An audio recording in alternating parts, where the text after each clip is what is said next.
Okay, guys, so now it's time for our guest presenter. We're lucky enough today to have Jonathan Choufany I've got Humans Decoded in my file that says that's what you are. And you've also got Body Language Mastery, so you've obviously got a couple of business names there. Yeah? Yes, indeed. So, okay. Yeah. No worries. And what you're going to do is you're basically just going to tell us the easiest way for body language, why it's so important, and how to get more sales because of it. So I'm going to leave it up to you, Jonathan. Thank you so much, Jason. And first of all, I'd like to ask you, what are the biggest communication challenges in your career so far? So if you think of the worst nightmare, your worst nightmare in communications, what would that be when it comes to sales and communication? And so feel free to put that in the chat if you have like one idea in mind. And I'll go to ask you about when was the last time you had a misunderstanding with a client? And this misunderstanding could have been because you had a verbal misunderstanding, or maybe a non-verbal misunderstanding. A lot of our communications rely on our non-verbal communication. So yes, Jason, misunderstandings can be brutal to our sales and our communications and our goals at the end of the year or at the beginning. So when it comes to communications, and I'll go on and share my screen. I hope you can see that clearly. Yep. All good.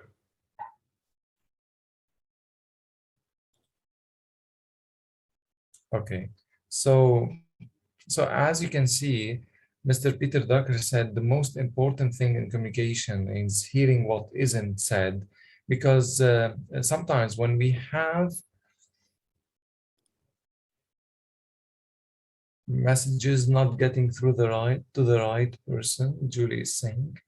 Okay, so we can fix that. How is that, Julie? Can you elaborate on that? Feel free to unmute yourself.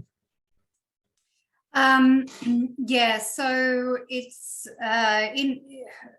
the person that I'm selling to is actually residential aged care facilities, and the product that I'm building is for their residents, but I need to be able to communicate with the staff and the decision makers of the aged care facilities. I recently had the most frustrating experience where somebody was given a free version of our product to have a try, and I left 3 or 4 messages to be able to say, this is for free, you're welcome to try it. And I didn't ever get through to the right person. So the receptionist just did not pass on the messages. They don't live anywhere near here. You can't go into aged care at the moment because of all the restrictions. So they didn't ever get the product because I could not get past the receptionist. Okay. So you're not getting to the right people in order to communicate even with them. Yeah, so she wouldn't give me an email address of the right person. I couldn't, they're not on LinkedIn. I couldn't find them anywhere. So yeah, it was a lost opportunity. Yeah. So what do you think can be a solution for this, as in reaching those people where they are?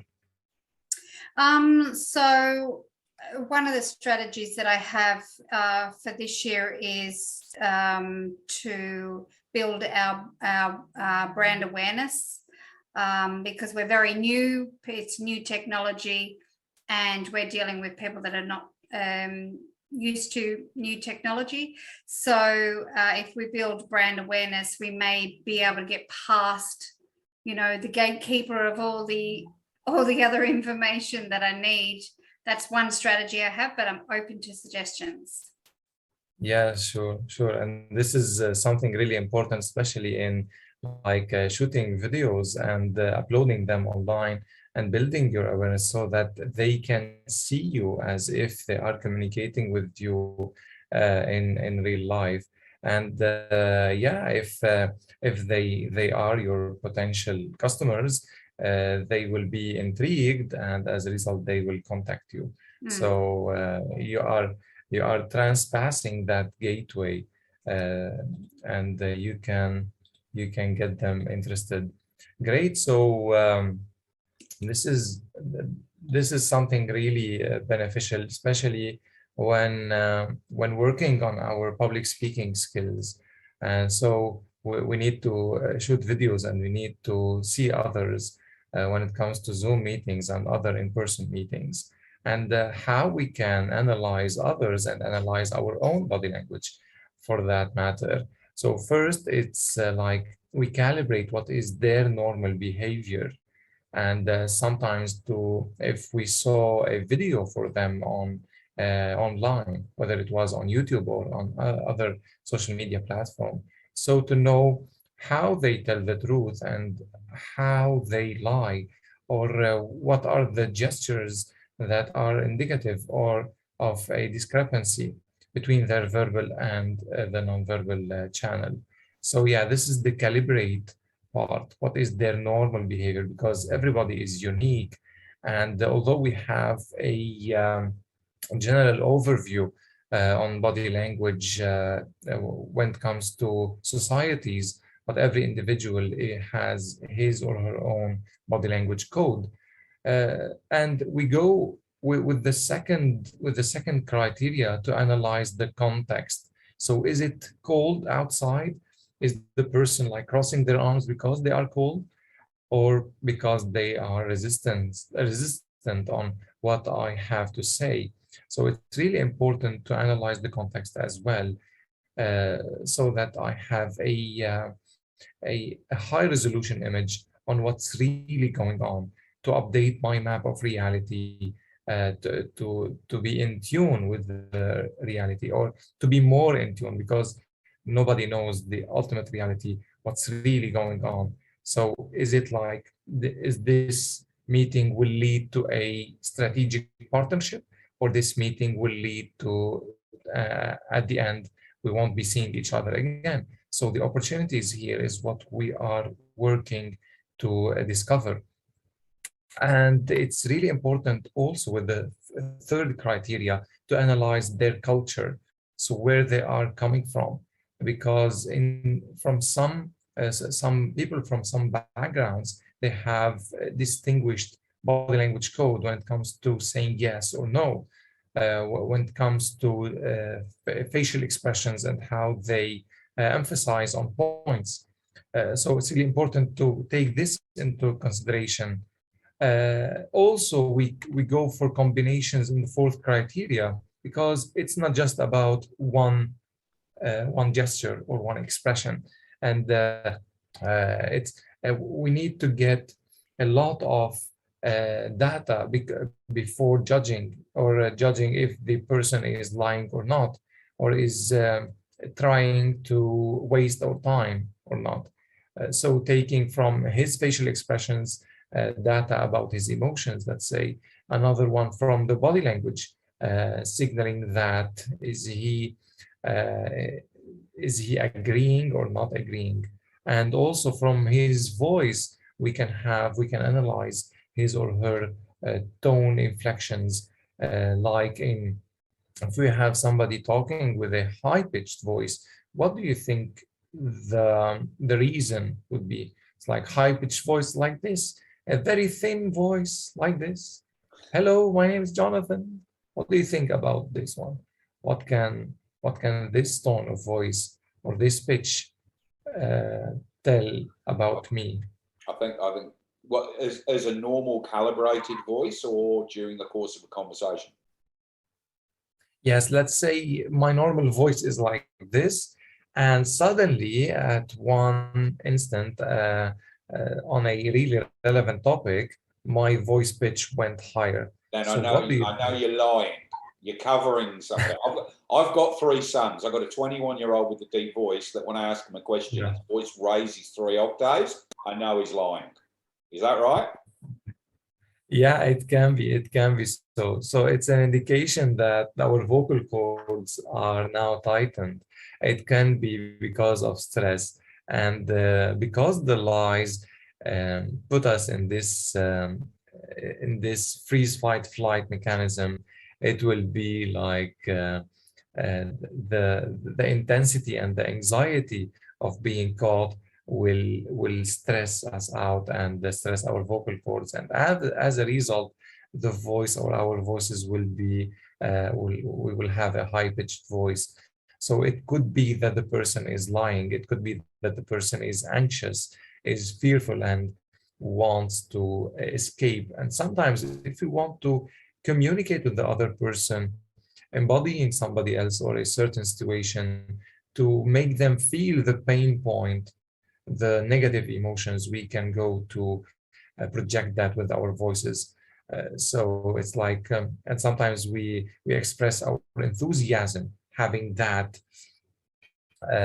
voice. So yeah, it's like it's not just one gesture or expression. It's like combinations of signals. And yes, as Alan and Barbara Pease, I'm sure you know them because they are Australians as well. They said that modern humans are worst at reading other body language cues and signals because we are now more focused on words and more distracted by what we want to say rather than also focus about how we are saying the words that we are saying. And this is really important to understand the functions also of body language. Sometimes we use body language to reinforce what we are saying. So if I am saying hi or bye, you can have a better experience, especially if you are a visual person, to see my hand actually saying hi or bye. And sometimes I substitute that word with the body language or its body language equivalents. Uh, Waving at you. Sometimes I don't want to say hi, or because you are very far away. And sometimes it's contradictory. You can have like a prospect saying, yeah, this is good, everything is good, and it makes sense. It actually makes sense, and at the same time, you get an angry look.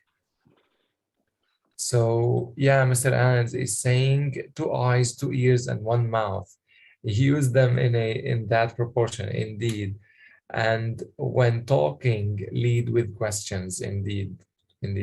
So so yeah, when we see others, let's say on Zoom, and they are shaking their heads negatively, like shaking right and left, it means that subconsciously or consciously they don't agree with what we are saying. So it's really here important to ask the right questions and to ask further questions in order to elaborate and get to the bottom of the problem. So why they don't agree. And sometimes when we ask people about their true opinions, they are polite and they don't want to hurt us. So they go to camouflage their true opinions. And this is where we get the contradictions, and it won't get us far by building a relationship or a business relationship on that basis. So it's good to tell the truth in the most polite way possible, and encouraging other people to do so will give us an edge in communication. It's like if it's a free space, at the same time it's a safe space to tell the truth.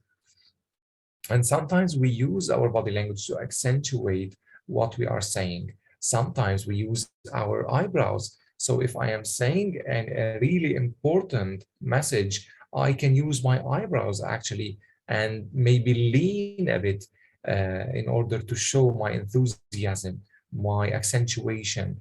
so that the other person knows that this is a highlighted idea and not any idea. And sometimes I go to, if I speak with a low voice, low volume voice, what would you take from that?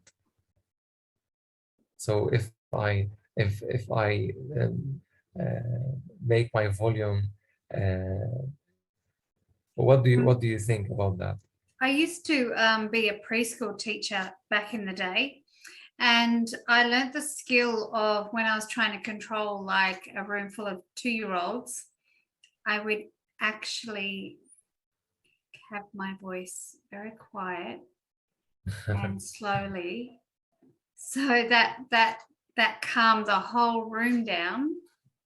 And Yeah. and then they would stop and think, where is she? What's she doing? You know, that sort of thing. So I actually used that tactic for preschool teaching,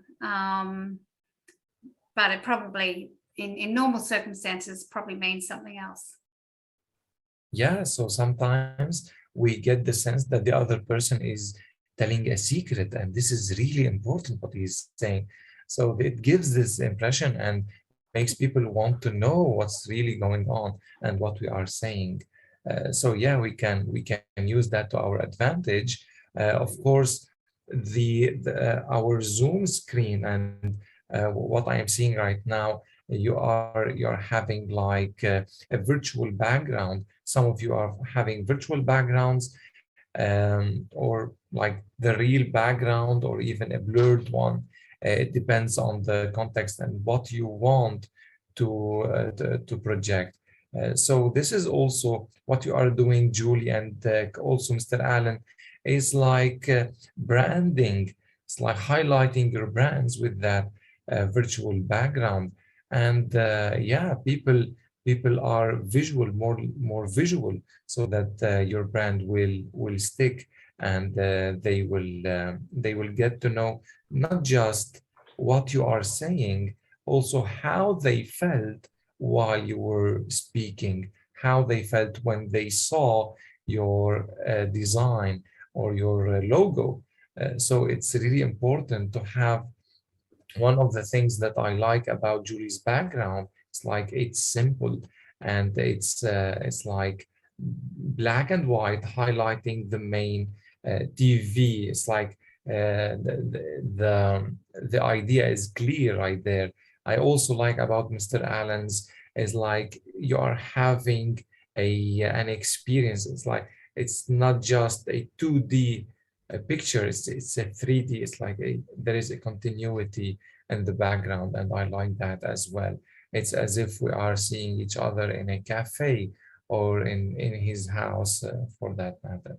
So yeah, it's really important. Sometimes you want to put something related, like some plants in the background. It gives the impression that you are also somebody who likes to take care of the environment, and you actually care about living things and plants. And yeah, it depends on your style and what you want to project, and what you want people to be perceiving you according. So yeah, and sometimes back to our functions of body language, we sometimes regulate meetings, as in, and when you know that when you have like many people in the room, and you wave, or you signal to your best friend with an eyesight, so you know what you are communicating. You know that this expression or this message is going through. Unfortunately, communications, let's say on 30 minutes conversation, it's like more than 800 nonverbal signals. And sometimes when it comes into judgment, when I judge other people have the tendency to judge me as well. So it's called the blame game, that is stirring negative emotions. And sometimes it's not just verbal, it's also non-verbal, by pointing fingers, by signaling with thumbs, which is also disrespectful in like signaling to a certain person. So yeah, especially between men and women, we have like different ways of seeing body language. And yeah, women are more emotionally intelligent, and they can pick up on signals more than men. And men have their sense of hearing more developed. And this is because when like women wanted to know if their infants or the babies, how they are communicating with them. So this is something that they got from raising more children and from their biology as well. So if you are seeing someone on Zoom and you want to begin to analyze where they are coming from, we have four basic modes of body language. We have the combative, the fugitive, the reflective, and the responsive. And now we'll explain how we can communicate with those after spotting these patterns. So if we take with those four quadrants, the first one, which is the responsive one, both people are positive, they are smiling, and they don't have barriers. They are open to each other. And this is where you want other people to be in order to have a collaborative mindset. So you are getting somewhere like on the same level. Sometimes people are reflective, so they are open to your ideas. At the same time, they are leaning backwards. So they are taking their time to analyze what you are actually saying first, and they have not decided yet. So it's really important with this type of people to know how to make them engaged, to be responsive, to lean forward. So this is your aim in order to have a collaborative meeting. Also with leaning backwards, you can see this individual having like um, his arms crossed, also his leg pointing outwards, which indicates disinterest in the current meeting. And what do you think is a good strategy or a good tactic to use with this person? Punch him. Hit him one. No. What about mimic? See if you can get him to open up and mimic what he's doing. Okay, we can do that. We can do that.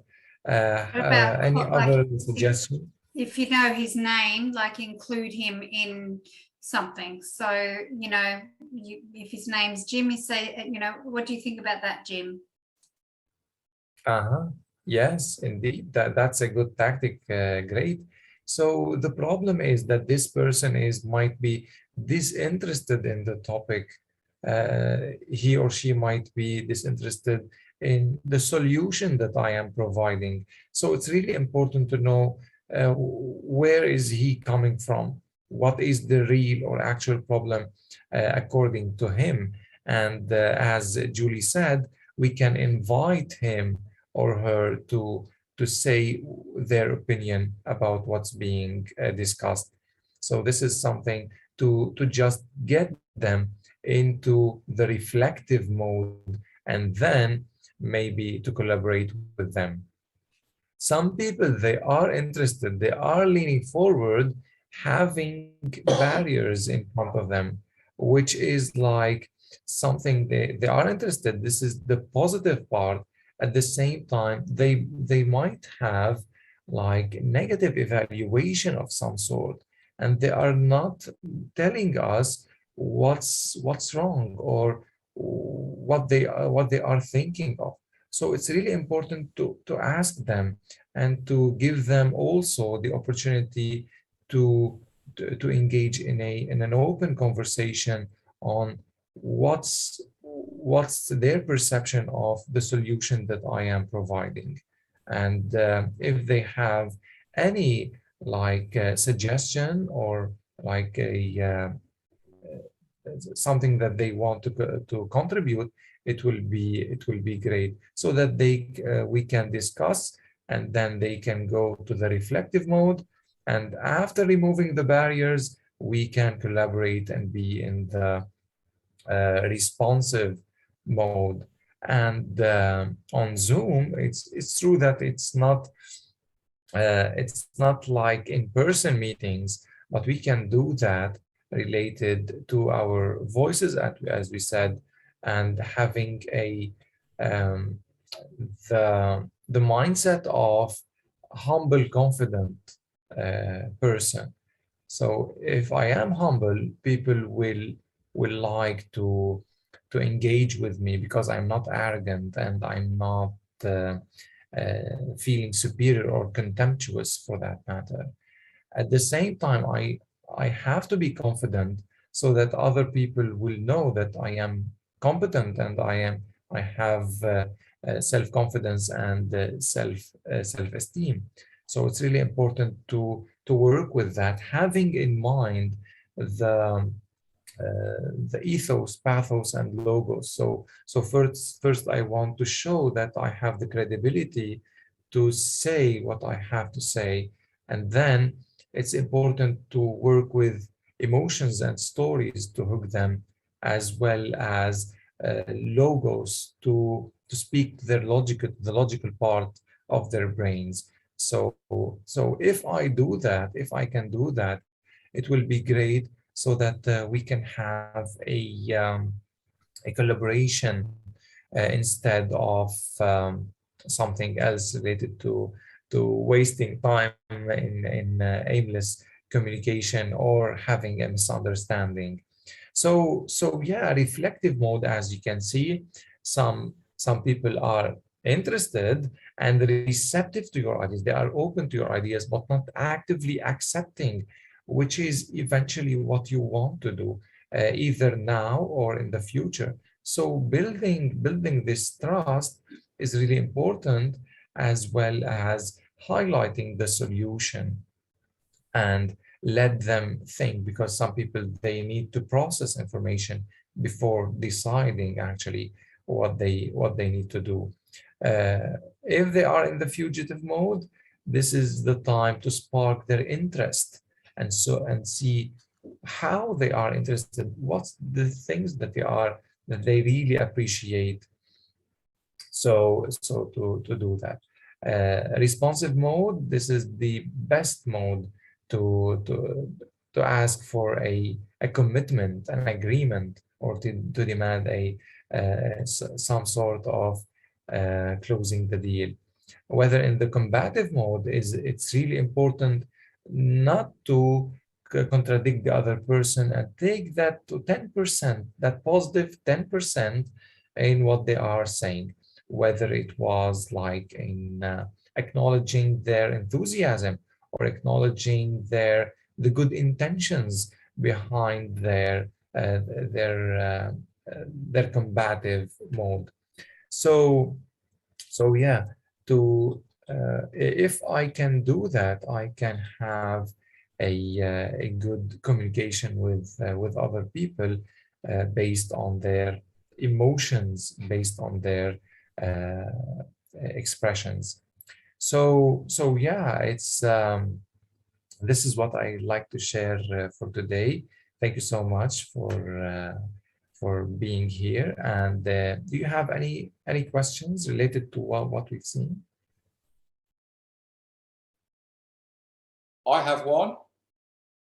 Sure. How do people contact you if they want to connect with you and find out more? Okay, great. So if you want to know more about like how you can project the best out of your body language and read people like open books, I'll be happy to have like a session with you, introductory session, to know more about you, about your own body language code, your own challenges, and how we can work together in order to make that happen better. So I'll share my contact details in the chat, and looking forward Okay. to For the benefit of the you. people that are watching the video, what's your website? Okay, you can go to humansdecoded.club, humansdecoded.club, and we can also connect on LinkedIn, Jonathan Choufany.